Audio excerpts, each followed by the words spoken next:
just so that we can at least capture this. Once again, at any point, if you have any questions, feel free to ask. Let me get this back on. Okay, after discussing the chemical reaction in the other chapter, we're now continuing here, and we're talking about the context here, which is solution concentration. So we're still really in the big picture talking about chemical reactions, but this time the focus is solutions, and we are introducing solutions and aqueous reactions. So aqueous reactions, these are chemical reactions that occur in water. So you have a chemical that's dissolved in water before it's reacted. So you will see a lot of, like say HCl sub Q. The Q just says that whatever the chemical, the compound, or the element is, it was dissolved in water. Most of the time it's compounds. Okay? So let's go ahead and continue where we left off. We talked about what a solution was. So quick recap, a solution is essentially a solution is made up of solute plus solvent. So you take the solute and you take the solvent and you add them together. The solute tends to be the amount that's lesser, so relatively less, right? Solvent is greater. Okay. Now, in the world of chemistry, I say the world of chemistry because it just helps me mentally categorize that when you are around this group of people, these following terminology is expected. This is how they communicate. This is kind of like a culture, right? So in the chemistry culture, chemists tend to like specific amounts. When things are relative, it's okay to a certain level. So when you say something is a concentrated solution, right? You're making a solution where you take a solute and a solvent, and you're trying to describe, and you're saying this is a concentrated solution versus a dilute solution. Those are descriptive words, but it doesn't give the person who is listening an exact picture of what is really going on. So we have kind of vague language and then we have more specific language. So what I mean by that is when we're describing the concentration of a solution, we like to use molarity, and molarity is a measured value. Molarity can be measured. It's a measured value, so it will be a number, and this number describes the precise, the exact concentration of a solution. So to kind of see how these words work out, it would be like saying, oh my goodness, I've lost weight, I'm skinnier, or I weigh more, I'm heavier. What exactly is skinnier and what exactly is heavier? What standard is being used? If you say, well, I'm like 100 pounds, like anorexic, or it depends on the height, right? I'm 100 pounds versus I'm 500 pounds. Then we know what you mean by skinny versus heavy, right? So I did choose those extreme weights for a reason. When we use measured value, an actual number, then we're being more clear. We're going the extra step to be clear. So we're told here a common way to express a solution's concentration is molarity. If you're working in the lab and they ask you to buy, let's say, table salt in a solution form, sodium chloride, you will call the store and you will purchase sodium chloride at different concentrations. And the more the concentrated solution is, the more concentrated the solution is, the more costly it will be. Okay? So molarity is the amount of solute, this amount here, in moles divided by the volume of solution in liters. So you want to know, you want to memorize this formula. Even though you have access to it, when you get to 1411 and here on, molarity will be referred to all the time, that you want to know what it means, you want to know how it's calculated, you want to know what the implication is, right? So I say here, memorize. If you don't memorize this, it will really handicap you when it comes to the 14, 12, or other chemistry classes. When people are referring to molarity, you'll still be stuck on, what is that again? Concentration. What does that mean? So you want to make sure you know this, okay? Molarity, big M. This is a concentration where it's calculated in the amount of solute. The solute has to be in moles, and then the amount of solution has to be in liters, okay? If it's any other unit, it's not molarity. It can be a concentration, but not molarity. Okay? So concentration, numerical way, molarity, numerical way of expressing concentration. Okay. So after talking about what a solution is, how we quantify the solution's concentration, now we're going to practice using that formula. Okay. How do we get the molarity? We know molarity is, I'll say moles solute over liter solution. Okay. So when I was in school, I wrote this with the solute has, the volume has to be in liters. So it's given a mass of KBr, a potassium bromide solute, okay? Because it said aqueous solution, so most likely the water is the solvent. Let's see. You're given the mass of KBr and the volume of the solution. So we're given mass of KBr. It'll be a little bit left. KBr. It'll be some number. Let's see. Oh, right here. 25.5 grams. And then you're given the volume of solution as 1.75 liters. Okay? So we're told to find molarity. We're asked to find this molarity.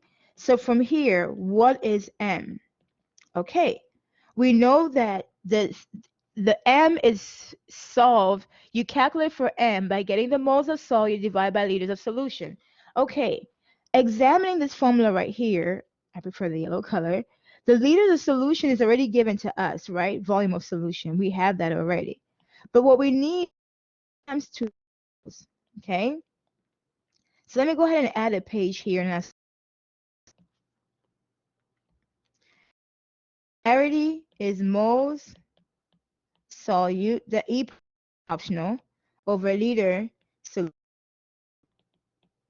we're given mass of 5 grams. So mass 25.5 grams. And then volume was what? 1.75 liters. Okay, so we have this bottom part. We have to get this. This is supposed to be what? KBr. Okay, so my first goal is convert mass to moles. To convert mass to moles, here's another formula that you have to memorize. Moles is equal to mass of the chemical divided by molar mass. Remember, molar mass is what we get from the periodic table. I usually call this the periodic table molar mass just because that's the mass that we get from the periodic table, versus the regular mass is the mass given to you in the problem. So this is another formula that you have to memorize. Okay, this is normally not given to you. They assume you know it. So once we get the moles, we can plug this then in here, right? So let's go ahead and get the moles of KBr. The mass given to us was what? 25.5 grams. The periodic table molar mass of potassium bromide, let's see, I have my periodic table here. Potassium is 39 grams per mole. Bromine, I'm running this up, right? Bromine all the way to the right is about 80 grams per mole. So I'm using the simplified version. I mean, I could use the more specific if I wanted to. No, I'm going to use the simplified version. Our answer would be rounded up. So I'll say here 39 plus 80. This is going to be 119 grams per mole. So take 25.5 divided by 119 grams per mole. Notice the units. Gram divided by gram cancels out.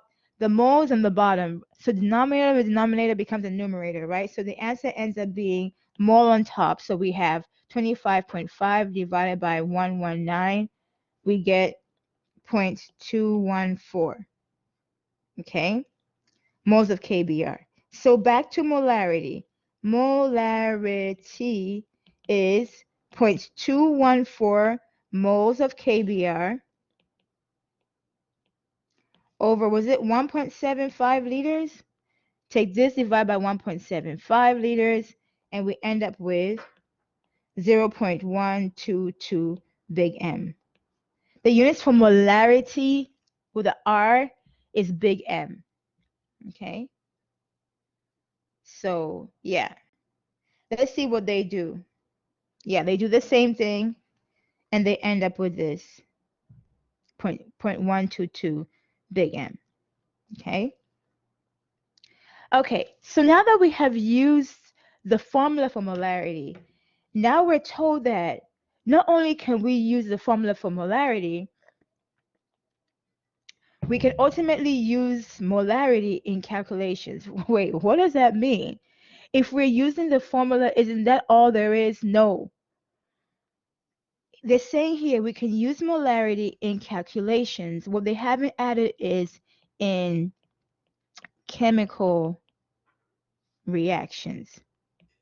So there's some reactions where you're just figuring out the molarity of one chemical, like the one we did back here. You had KBr in probably water.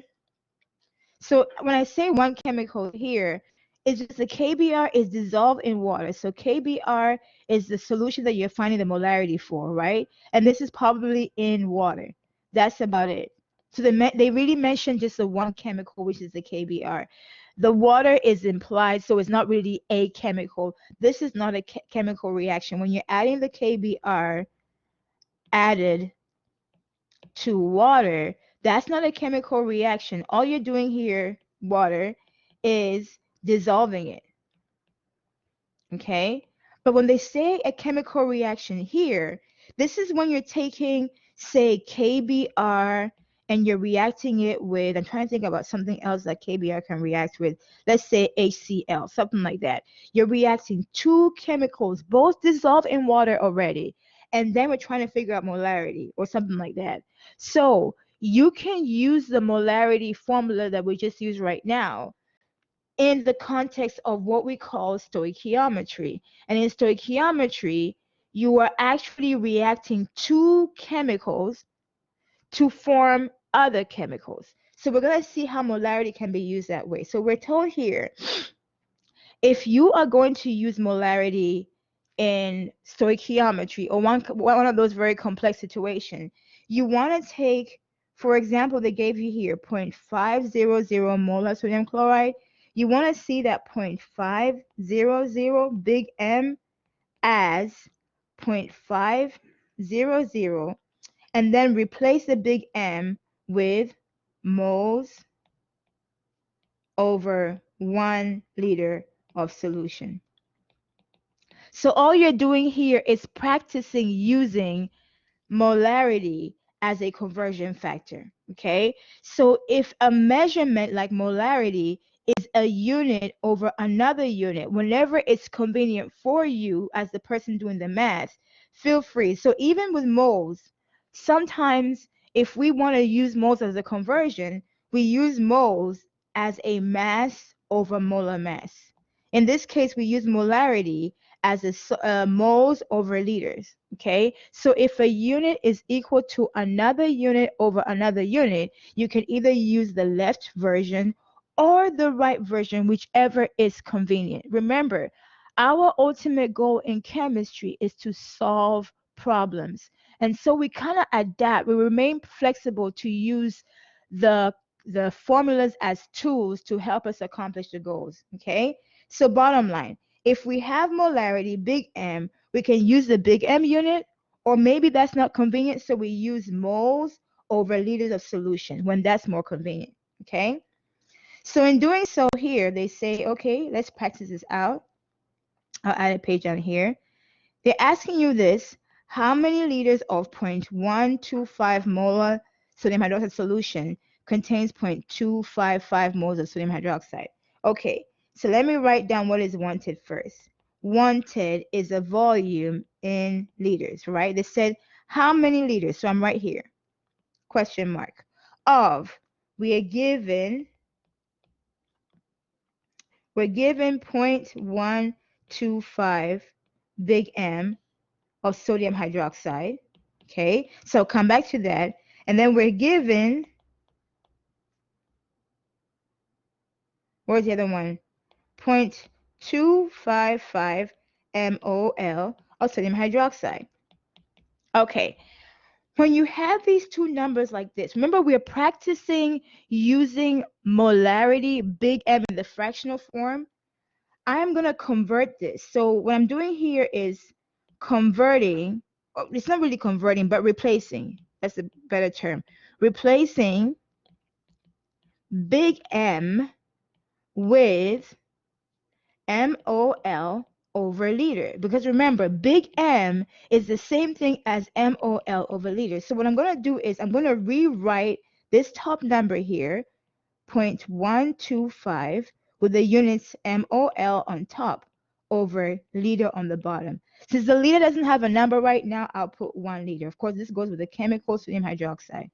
Okay, so I was given this form here, molarity, but they're telling you you can use this form or this form. We're practicing using the second form, so I'm going to use the second form, not the first form. Okay, but in the process, I'm solving for volume. So we're using dimension analysis. When you have a question like this, judge your numbers given to you. My moles is a simpler form. In this context here is a simple number. Molarity is a complex number. Why is it more complex? Because it's a unit on top divided by a unit on the bottom, right? It can be rewritten as a unit on top over a unit on the bottom. So it makes this top number here and its unit more complex. When you start off your conversion factor or your dimension analysis, start with the simple number first, or the simple number and simple unit, and then multiply it by the complex. Okay, that's our plan. So I will start with 0.255 mol. So I've used a simple number, right, of sodium hydroxide. Now I'm going to fit in my conversion bracket the more complex one. You know that in dimension analysis, whatever unit is up here has to match down here diagonally, right? So in my more complex number, I have a top number and I have a bottom number. The top number here has to go on the bottom to match with this, right, as far as the units is concerned. So I'm going to write my 0.125 moles of NaOH on the bottom so it matches with this. And then I'm left with a 1 liter of NaOH solution on top. So I just flipped this, right? I flipped the complex number to fit my simple number. Then I cancel the units, mole of sodium hydroxide, and I get, look, volume in liter. What I wanted ends up right here, volume in liter of my solution. So take the top number, 0.255, divided by the bottom number, 0.125, and my unit ends up as liter of sodium hydroxide. So let me see. 0.255 divided by 0.125, and we end up with 2.04. So answer is 2.04 liters, right? Essentially up here, I end up with 2.04 liters. So once again, I judged my numbers. I looked at them and I decided of the two, which is more simple. It's important to make that judgment. When I was a student, I didn't realize that because nobody told me. It took a lot of practice later on down the road for me to figure out we were doing this, right? The teachers weren't very communicative. So they were doing stuff but not really saying what they were doing. So half the time you're taking notes, you're trying to figure out why are they doing this? Is this something we're supposed to do all the time? Eventually I realized we use a simple number, the number with a simple unit, to guide the dimension analysis. And the complex number is used as a conversion factor, right? Like here. So that was what we're practicing here. See? The simple number, simple unit. Oh, they made a mistake here. Oh, no, wait, this part is right. They made a mistake here. This is supposed to be times, right? And then you multiply, cancel this, and then, yeah, we get 2.04. Okay. Then we move on to describe how we make a solution. So you want to know how to make a solution in the lab. By the way, not only is calculating the solution concentration important, This right here is a marketable skill. Okay. So I'm trying to do better at pointing out marketable skill. So what is it? What exactly is a marketable skill? I know it's probably early in your journey towards getting a job, right? But you want to think about this along the way in your 4 year degree versus waiting till after graduation to think about, wait, all the skills I know, which ones can I tell the employer, hey, I have the following skills? And then try to, let me use the new language, monetize that skill. You want to know the marketable skills while you're in school. So you want to make sure you spend time really learning those skills. So by the time you graduate 4 year college, you're going to an interview and the employer is asking you, what skills do you bring to our company? You're like, okay, do you have an hour? I know this, I know this, I know this. And you're listing all these things you know, right? So here's a marketable skill. The marketable skill is making solutions. And where can you do this? There's so many places where you can do this kind of, you can do a job with this kind of skill, like being a lab tech, lab assistant for different companies, companies that sell eye solution. You know, like the contact solution for the eye, the saline solution. Guess what the saline solution is? Saline is sodium chloride. I just thought about it. Sorry, that's why I'm excited. My voice just went, oh my goodness, yeah. Saline solution that you use to clean your contact, so you can, reuse it or something, or moisten it. That is sodium chloride solution. So we are learning here how to make 1 molar of that solution. So if, even though we're not practicing it as we're walking through the steps, it's still something that can be translated into a marketable skill, and you can say, I know how to make solutions. Anyway, the first thing you want to know is your target molarity. So here they're telling you, right, your target molarity is 1.00 molar. So your molarity, once you make it, will be 1.00, right? 1.00 molar. And then you want to know, so this is the concentration. You want to know the amount. Are you making a lot? Are you making a little? The amount will be the volume. They told you here you're making 1 liter. Okay?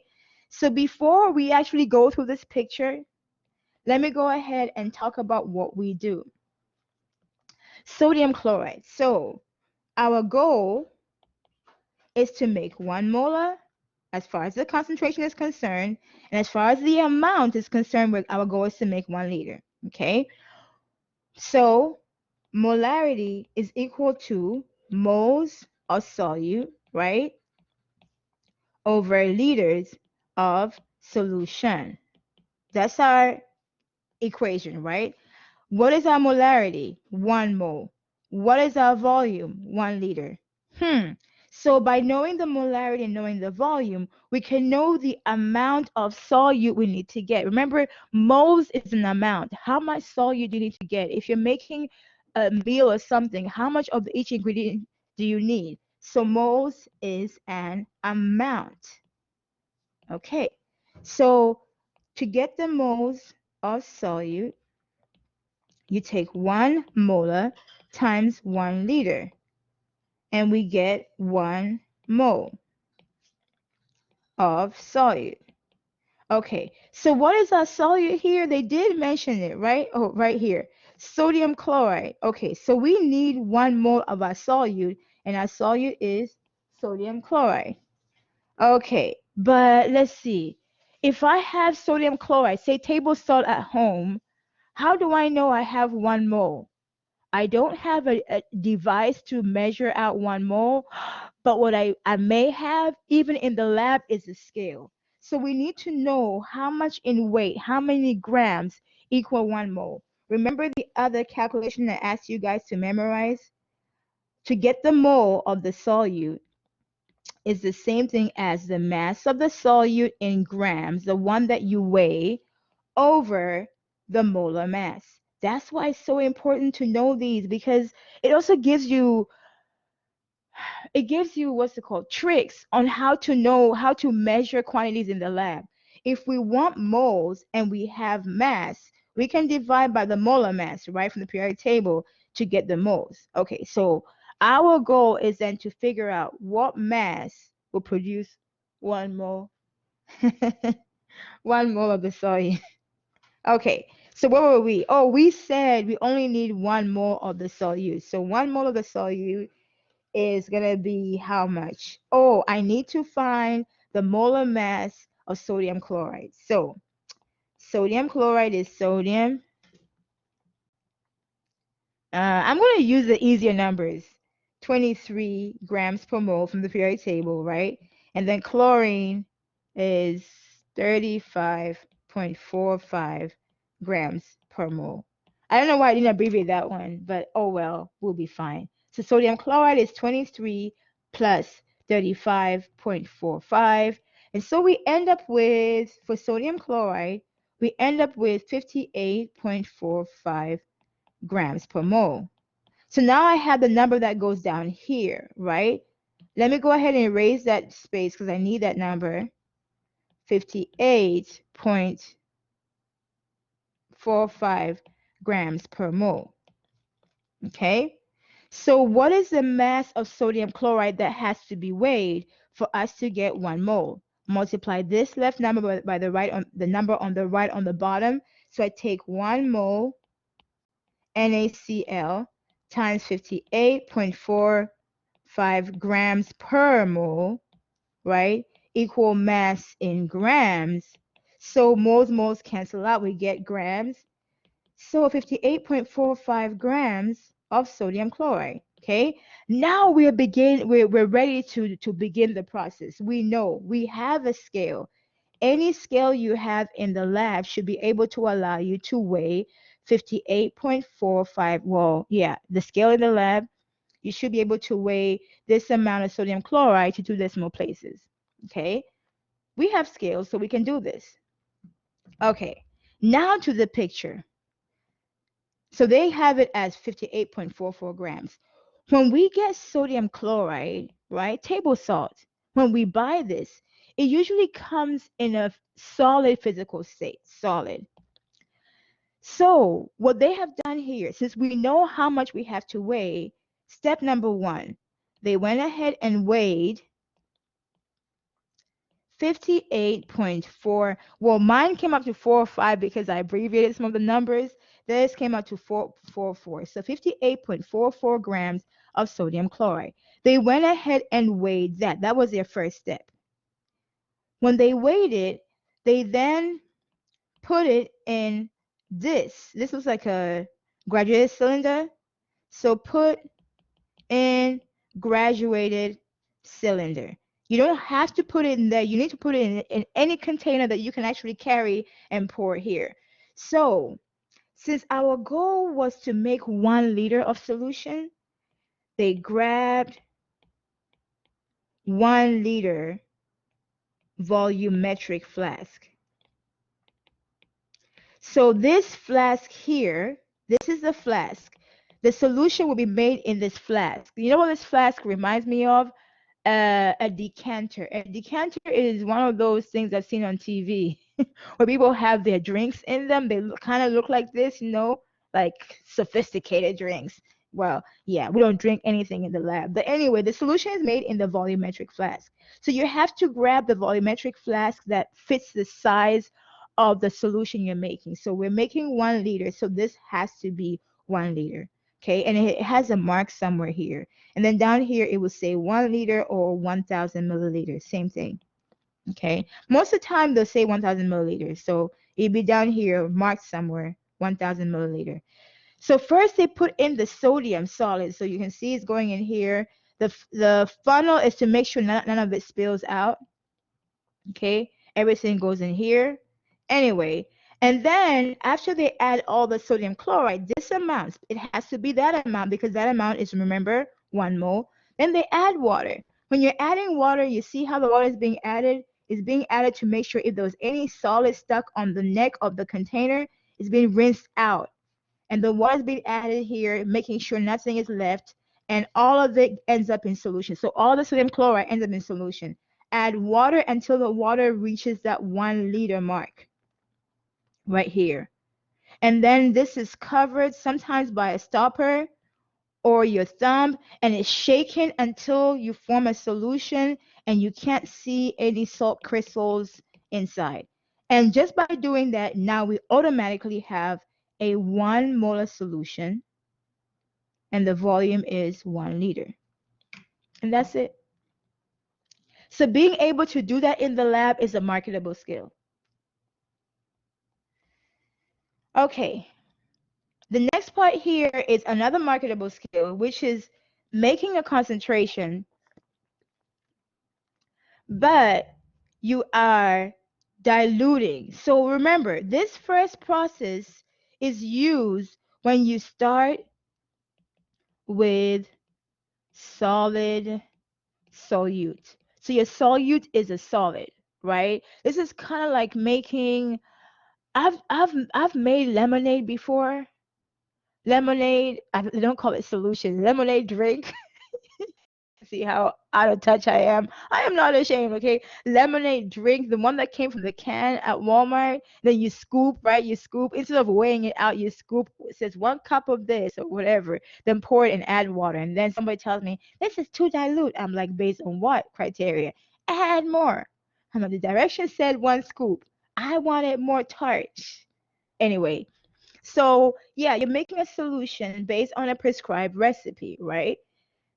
So I'll say here, like making lemonade juice from the powder. This one, on the other hand, this process here, you're diluting. So your starting solute is actually already in a liquid state, but it's concentrated. So here you're diluting from concentrate. I have also made these. I remember my days in college when I used to drink juice. Now I just mostly drink water, but back in those days, man. Right. So you buy a little concentrate, especially those high energy drinks and stuff like that. It's a tiny little bottle and they have the drink in there, and then they tell you add 2 drops to like a whole gallon of water or something. And then it's supposed to make the juice, so to say, right? So here, remember, your starting physical state is different. It's a liquid. So you're starting with concentrated liquid. And all you're doing is diluting it by adding water to get the more diluted version. If you try to taste this liquid, if it's not in the lab, it would taste very bitter because it would be too concentrated, right? And then once you add the water, they say dilute to taste. Okay, so for this process here, it's kind of different. Once again, before you start doing stuff in the lab, you have to figure out what your target is. So here, they don't give us any numbers, okay? But they give us an equation. It's M1 V1 equal M2 V2. Sometimes they use C1 in the place of M1. It's the same thing, C2 in the place of M2. But what M1 or C1 is molarity of concentrated solution, volume of concentrated solution. And then here we have M2. This is usually what you want to dilute it to, right? So molarity of dilute solution. So if you're doing one of those drinks where you're starting from a concentrate, they say dilute to taste. You keep tasting it, right? That's not a chemical experiment, so you're allowed to taste. You taste it until you get a desired taste, and whatever that numerical concentration is, that will be the molarity of the dilute solution, right? Then V2 will be the total volume of dilute solution. After you've added water, of course, right? Now it's all tasty, looking good. Okay, so we're going to be practicing this. Of course, the process is different. Your starting point now is a liquid and you're adding water to it, right? So now that we define all that, we pretty much discussed all of this here. Now we have a problem. So here it's saying, to what volume should you dilute? Okay, I'm going to say to what volume. So this is, oh, by the way, these are both the before and these are both the after. So when they're saying to what volume in that question, they're asking you, what's the final volume? What is this? should you dilute? 0.200 liters. Volume 1 is 0.200 liters, okay, of 15 molar sodium hydroxide, molarity 1, 15.00 molar sodium hydroxide. So you're taking the same chemical and all you're doing is adding water to obtain 3 molar sodium hydroxide. Okay, molarity 2, 3.00 molar. Okay, remember, in this scenario, you're diluting to taste. So you know molarity 2, this is going to be more dilute, so it's going to be a smaller number, right? Molarity 2 has to be a smaller number because it's more dilute. You literally added water to water it down so it can taste good. But because you added water, now you have a greater total volume than what you started off with. So M2 is smaller than M1, right? Because it's more dilute, it's more pleasant to taste. V2 is greater than V1 because you added water. So please notice M1 will be bigger than M2, check. V1 will be smaller than V2. Anyway, we're going to use the formula now. M1V1 equal M2V2. Before we use this formula, check the units. Do the units match? M and M match. L for the volume, therefore this will also have to be L, right? So now they match. Okay, we can now go ahead and plug this in the formula. We're looking for what? We're solving for V2, right? So divide by M2 both sides to get V2 by itself. You want to get what you're solving for by itself. So V2 here is M1 V1 divided by M2. So what's M1? 15.00 molar times V1, 0.200 liters divided by M2, 3.00 molar, and this will give us V2. Okay, I'm going to work it out right here. I won't add a new page.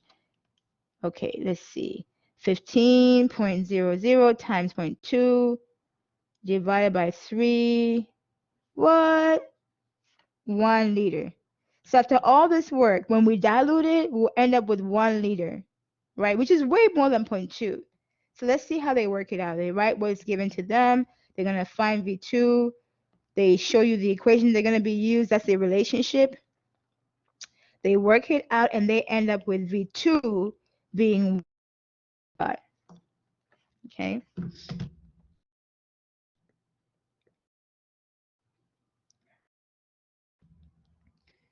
Okay. And then let's see, where are we at? Molarity of solution related. Oh, so here, okay. When I was going on and on about, oh, you can use molarity, or when the condition is sufficient, you can use MOL over M instead of big M. We're now there. We're dealing with solution stoichiometry. So this is where you would have to use this unit in the place of this unit. Okay, so let me go ahead and add a page. I'll add a page right here. Okay, before I get into this question here, we need to do a recap, okay? So we can kind of rework our muscles, go back to the past and see how the past concept relates to this concept. When we first ever mentioned stoichiometry, we talked about that whole mass to mass stoichiometry. Remember? Okay. So yeah, I will share this with you. I'm not ashamed of it. This is part of my history. I hated mass to mass stoichiometry. I'm like, what? And then when we got out of it, I'm like, yeah, we're done with that. Kind of like watching a movie and then you have a scary part, then you're over it and you're happy, you know. And I was like, I hope we never go back. And then we went back. Stoichiometry. We did mass to mass stoichiometry. In mass to mass stoichiometry, we express that for mass to mass, you have to go through 3 conversions, or 3 steps to get from the starting mass, mass of the given, to the wanted mass, the wanted mass. Okay? So those 3 steps were, mass of the given. You did your first periodic table. conversion, you get moles of given. And then from there, you did balanced equation conversion to get moles of wanted.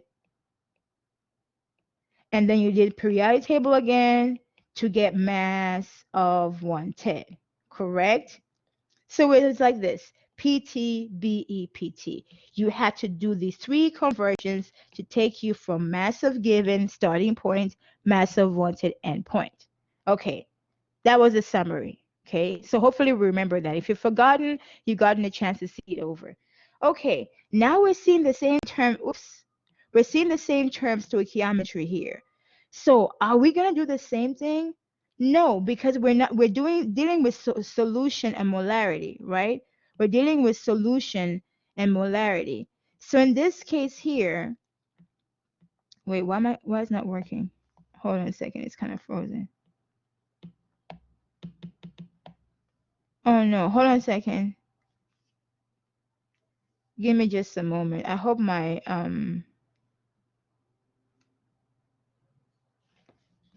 give me a moment. I just realized I haven't charged my pencil in a while. It's not even showing my pencil at all.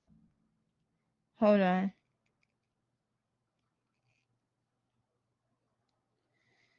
Yeah.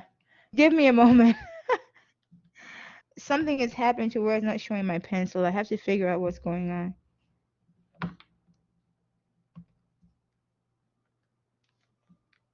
Oh yeah, my pencil died. Sorry. I didn't charge it. I've been so busy working on stuff. It's showing 0. But yeah, so let me go ahead. Hold on a second. It's beginning to charge it slowly. So